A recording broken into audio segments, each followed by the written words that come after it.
Hello everyone, my name is Anandya Dewi Saputra. My student ID is 0354651 and I'm here to do a presentation for the module Design Research Methodology, and the topic I choose is the aesthetic of the forgotten Disney princess classical cartoon from late 19th to early 20th. So here we have the research theme, research topic, and research problem. And the main reason why I choose this topic is because first, I want to pursue more on animation, and second, I do love like the old 2D classic animation because I feel like it just has more aesthetic rather than the 3D animation. Even though again 3D animation is advancing, it's easier to produce, it's cheaper, but I still feel like 2D animation is um, like they just have this own aesthetic that the 3D doesn't have. So we all know that 3D animation is on the rise. With the advancement of technology, it's easier to produce, it's cheaper, and for 2D animation, even though again it has like the aesthetic that the 3D lost, it's very hard to produce because you need to hire a lot of animators, because even for 1 second it costs at least like 24 frames, and each frame you have to hand draw one by one, which means like it's time consuming. It also needs a lot of animators, which means you have to hire a lot of people and it will cost more. So the problem statement is the popularity of 3D animation is increasing, but this does not mean that 2D animation has disappeared altogether. The proposal aims to investigate the aesthetic value of classic Disney princesses cartoons and explore potential reasons behind the decline of this art form. I wouldn't say 2D animation extinct. I just I just feel like the way they shifted from 2D animation to 3D, they lost their aesthetics, and I'm here to this proposal aims to investigate the aesthetic value of classic Disney princess classical cartoon and the potential reason behind the decline of this art. So here are the research question, and I'm gonna go back to the research question after I explain the whole critical review and primary data, so I can answer the research question later. So here are the research objectives. It is to examine the aesthetic characteristic of Disney princess classical 2D animation and how they differ from those 3D animation, and to investigate the reason for the decline of princess classic 2D animation in the digital animation industry. So these are the 5 articles that I gathered, and I feel like it's relevant to my research topic. And for me, to be honest, it's very hard to gather all these articles because I found a bunch of articles, but again it doesn't really relate to my topic, and even if it does, some of them doesn't really have like a specific source. Like I do not know if the information is actually like a real, a legit information, if it's a fact or it's made up. So it's very hard for me to gather the articles, but in the end I do find 5 articles with trustable sources.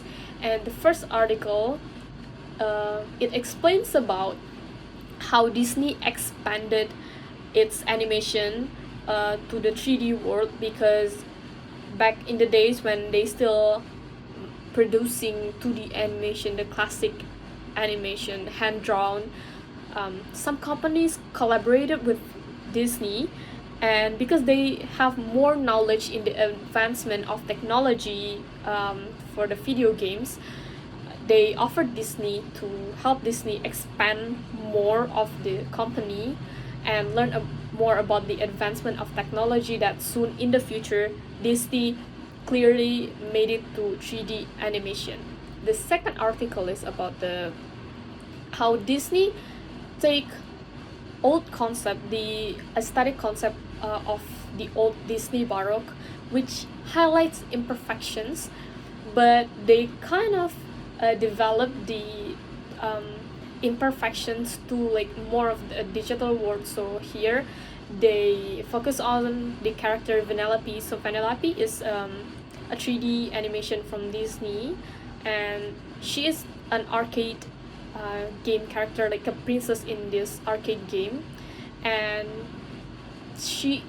they highlight the imperfection of Penelope by giving Penelope um, um, a glitch in her code, so she can like glitch jumps around. She can basically it's like similar to Tix, but like pixelated. They call it pixelexia, and Disney wanted to highlight this Disney Baroque, highlighting the imperfections, but like more in the digital world. So they put it on Penelope's icon or character. The third article is about how Disney maintains like they call it the classic um, the classic aesthetic, that they have the original like Bambi, um, and then Dumbo, and then Snow White, the classic icon of Disney. The fourth article is explaining how Disney shifted again from 2D to 3D by collaborating with Pixar, and about how like they shifted their art style a bit, but still maintaining the originality of Disney's art style. And for Article 5, it explains about the aesthetic in merchandising the character. So, for example, um, Aurora, the Sleeping Beauty, she actually wears a blue dress throughout the movie, but because blue is relevant to Cinderella's color palette, and Disney wanted to have like each princess has its own icon of color. So in later in the movie, they changed the Aurora's gown to shift from blue and then yellow and then to pink. So now the icon of Aurora is pink, and then Cinderella is blue. And also throughout the movie, Princess and the Frog, Princess Tiana, actually wore a blue gown, a blue dress, but because again it clashes with Cinderella's color icon, they in the end of the movie they shifted the color of Princess and the Frog to green, which again match the color of the frog more, and also have like its own color icon for the princess. So here we have the primary data of Elsa. I chose this first character because I feel like this is the only character that Disney have that still maintain the aesthetic that the 2D animation have. So they did an experimental animation, and they did sketch in 2D before arranging all the characters in 3D, and they did not change a single feature that the 2D has. The movie still have all of the flexible movement that they made in the 2D animation. Also she have like this own aesthetic, like the magic, the visual, the effects of her snow was really lively. It feels so magical, and again Disney is known of its magic, of its fantasy, and it really brings out the icon of the magic in Disney. So this is like the first and I think only few characters that Disney can keep the aesthetic from the 2D and then shift it to 3D. Next we have Penelope. Again, Penelope is like the modern version of 3D princess, because back in the days the aesthetic of Disney princess is like they have to have a tall height, they have to have a slim waist, they have a calm personality, they're like kind-hearted, and Penelope is just so far off from old princess standard. Penelope is short, she's quirky, she's mischievous, and also she have like this imperfections, the glitching. They made like Penelope have this error in her code that again makes her glitch, and Disney actually adapt this concept from their old Disney Baroque, which highlights the imperfection. So it's actually an old concept, but again they try to modernize it. So instead of giving Penelope like a huge insecurities other than like how her character is built, like the height and stuff, but they give Penelope a glitch. Next is Rapunzel. So actually Rapunzel, they adapted from a children's book, And from the original children book of Rapunzel, they made the character design so far off, but also at the same time, it's like Disney style. Like if people look at the character design, they just know, oh, Disney made this, Disney animate this.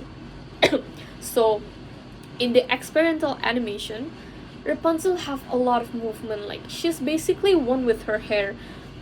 She is her hair, and her hair is she.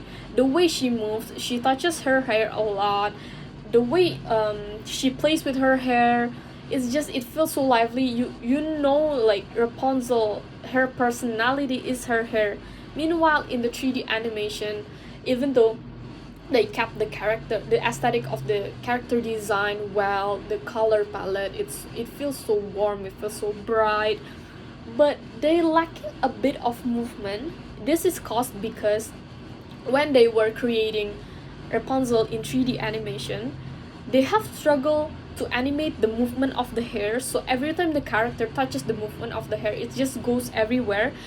And one of the 3D animators actually asked the character design, like, can we animate the movie without Rapunzel touching her hair, which is crazy.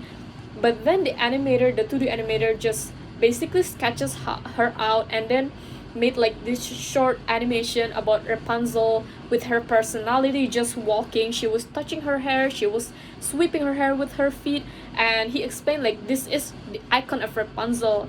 Even without me explaining her personality, you can see how basically she is one with her hair. So we cannot really animate Rapunzel in 3D without her ever touching her hair. We need her to be one with her hair. And again, because it takes a lot of time to work with the technology, it's still very hard because they were just advancing back then. So they have to like cut a bit, they lose a bit of movement. Rapunzel is still one with her hair, is just lacking more movement. She's not really like, she's becoming one with the hair, but not as much as in the 2D experimental animation. But again, they need to think about the cost, they need to think about the time management.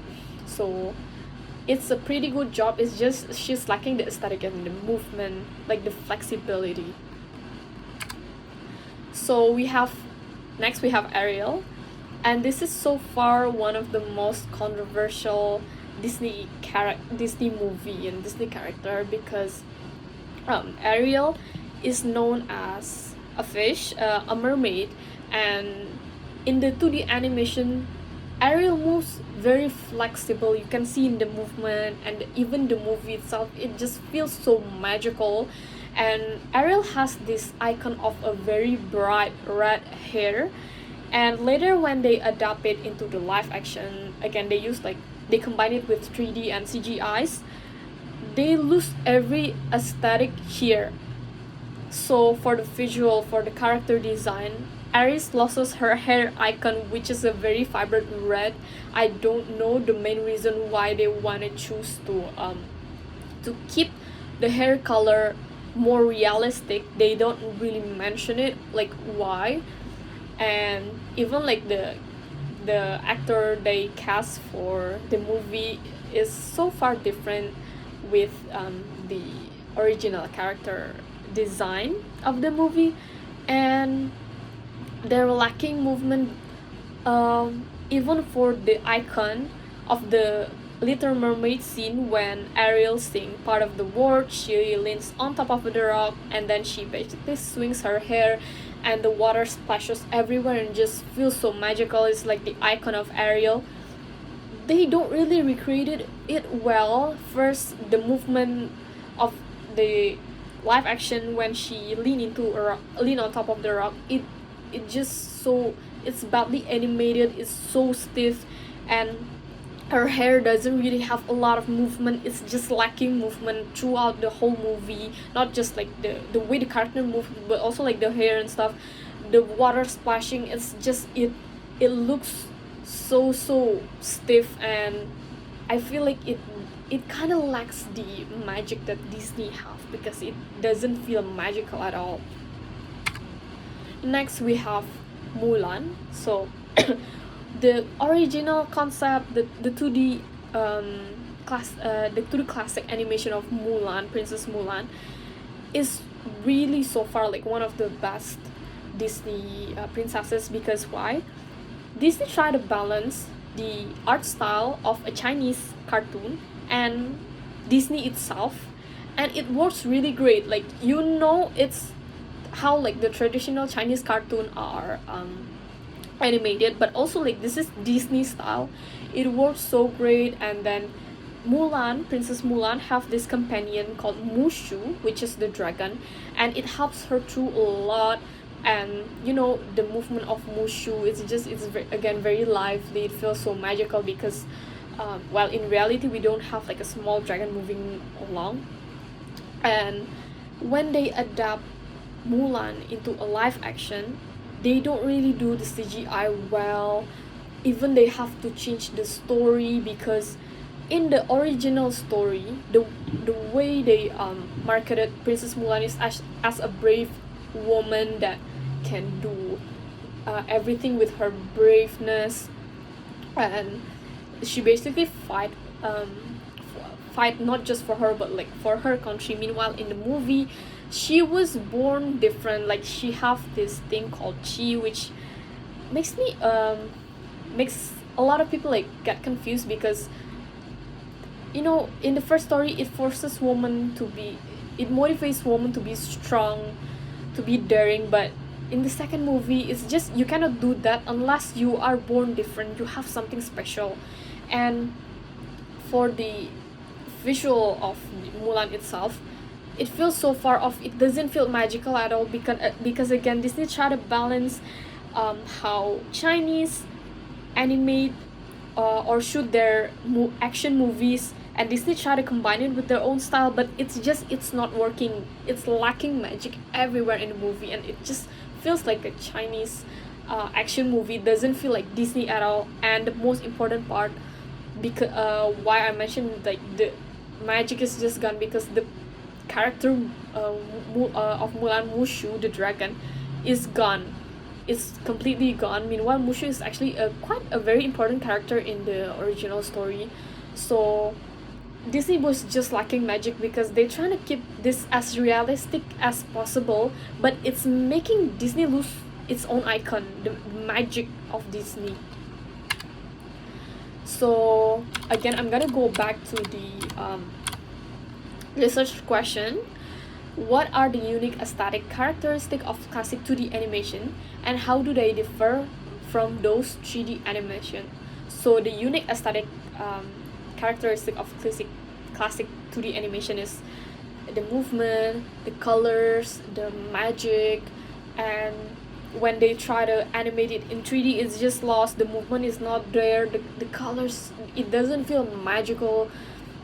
And also they have to like cut some characters like Mushu, they just remove it, and it doesn't feel magical at all. What factors have contributed to the decline of classic 2D animation in the digital animation industry? Of course, it's the cost of the animation itself, because again, you have to draw everything frame by frame. 1 second can take up to 24 frames. It's just so expensive. You need to hire a lot of animators, and it's time consuming. So that is like the factors that decline the classic 2D animation in the digital animation industry. What are the potential benefits of continuing to produce classic 2D animation, and how might these benefits be measured? So because Disney forces a lot of classic 2D animation movies into like live action or 3D, but it doesn't go well, because they lost a lot of their aesthetic, and sometimes they even change like the storyline. And again, because the storyline changed, it also changed the aesthetic of the merchandising, the character. So if they can continue to produce classic 2D animation, maybe they can still bring back like the magic of Disney itself, the art style of Disney, because day by day it's shifting away. And right now Disney is quite controversial. A lot of people give like low rating to like Mulan and then Ariel, and maybe this can bring back Disney their good names. How do audience perceive the visual appeal and storytelling effectiveness of the classic 2D animation versus the 3D? So for the visual appeals, I would say some of the 3D animated or live action that's mixed with like 3D and CGI, some of it is better.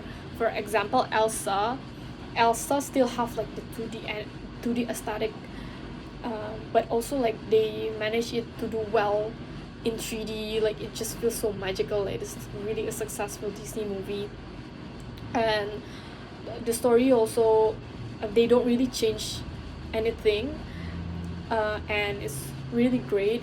But for some of the movies like Mulan and Ariel, they shifted the story a bit. They changed um, the visual of the movie, that it doesn't really maintain, not just it doesn't maintain the 2D aesthetic, but it lost it and it made it worse. What strategies or approach could be implemented to preserve or revive the classic 2D animation industry, and how might their effectiveness be evaluated? So now I know that Disney still make some 2D animation. It's just they don't really do like a movie. They do it more like a short film or a series, but maybe they can try to bring back or like recreate one of the old 2D classic. Maybe they can make the color more vibrant, or like more clear, or maybe even like creating a new Disney princess, but in 2D rather than in 3D. um, and you can do it like just one or two movies, just to like keep the aesthetic and like keep the 2D movies running, rather than just mass product a live action on a 3D movie but then losing its aesthetic. So um, in conclusion, I would say, even though 3D animation is better in almost like every aspect, but in order to maintain a good 3D animation, you still need to um, think of about the aesthetic of what you're lacking from the 2D animation. And it's also a great thing to make like an experimental sketches or animation in 2D first, so you can because like 2D animation just have like more movement, so you can refer to the experimental sketch or animation before moving on to the 3D. And um, at the end of the day, with the technology advance, it doesn't necessarily be a bad thing again, because it has a lot of benefits. It's just they have to be really careful when producing a 3D movie or a live action with the CGI, and try to maintain like the way they merchandise the character, and also the way they kept their aesthetic. So these are the references I gathered to complete this research, and I am so glad I finally can finish this research. This wasn't an easy task. I struggled with it a lot, especially that I have to balance my physical and mental health. But at the end of the day, I'm proud of myself for finishing this, and I'm sorry if I have some mistake during the presentation or during doing my research. But thank you so much.